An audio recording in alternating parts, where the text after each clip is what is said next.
Imagine standing out in a dark field on a clear, moonless night. You look up at the sheer scale of the Milky Way, and suddenly you feel, well, entirely microscopic. Oh, we have all been there. Right. So today, we are doing a deep dive into an ancient, famous poem. It is Psalm 8 from the English Standard Version, and we're going to explore a pretty timeless question. Where exactly do you fit into the grand scale of the universe? And we should mention right up front, we are not just doing a dry, dusty reading of this text. Definitely not. There was actually a footnote right at the start attributing this Psalm of David to the choir master, according to the Gittith. Yeah, which is likely this ancient musical or liturgical term. It is a great reminder that this was meant to be heard and sung, experienced, not just read on a page. Exactly, and it sets up this striking juxtaposition right away in verses 1 and 2. The poem opens by praising a creator whose glory is set above the heavens. But then it immediately shifts to, of all things, the mouth of babies and infants. The text says that out of their mouths, strength is established to silence enemies and avengers. It is such a jarring cinematic transition. I mean, it is like a movie camera panning rapidly from the vast ages of the galaxy straight down into a baby's nursery. Why would the author pair infinite cosmic majesty with the helpless babbling of infants? Well, it completely subverts how we assume power works. You would think absolute strength would use thunderbolts or massive armies, right? Yeah, that would make sense. But instead, it uses pure, fragile vulnerability to silence an avenger. The poem is basically arguing that scale and value are completely different metrics. That makes so much sense. Yeah. And you really see that distinction when the text moves chronologically to verses 3 and 4. The author looks back up at the moon and stars, which are described so intimately as the work of your fingers. I love that phrasing. Me too. It turns cold astronomy into this, very intimate artisanship.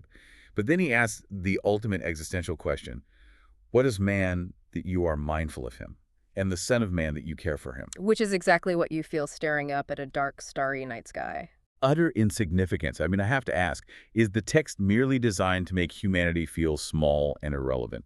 Because reading that, it kind of feels like it is setting us up for a humbling blow. You would definitely think so, but no. That is the big, dramatic narrative pivot in verse 5. Instead of confirming human insignificance, the text radically elevates humanity. It says man is made a little lower than the heavenly beings. Wait, really? Just a little lower? Yeah, and there's a fascinating footnote there, too. Alternative translations say lower than God or the angels. Wow, that is a massive shift in hierarchy. It really is, and it brings this huge weight of dominion with it.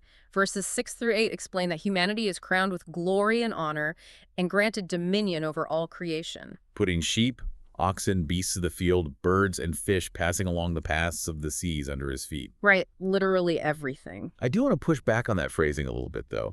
Having dominion, putting things under our feet, it is kind of like suddenly being handed the keys and total management responsibilities of a massive, complex estate. That is a great analogy. So is this text offering humanity a cosmic compliment, or is it assigning us a terrifyingly heavy burden of responsibility? Oh, it is absolutely a heavy burden. It is not about exploiting the estate. In this ancient context, dominion means active stewardship. You are responsible for making sure the oceans and the beasts actually thrive. Which perfectly explains the structure of the poem itself.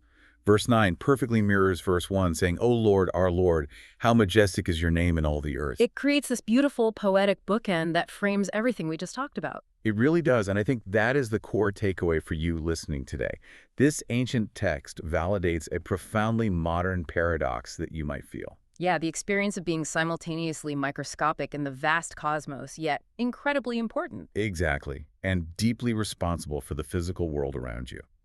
Which leaves us with a final lingering question for you to ponder on your own. Oh, this is a good one. If this ancient poem designates humanity as the ultimate caretakers over the beasts of the field, of the paths of the seas, well, what kind of performance review would we receive for our management of those domains today?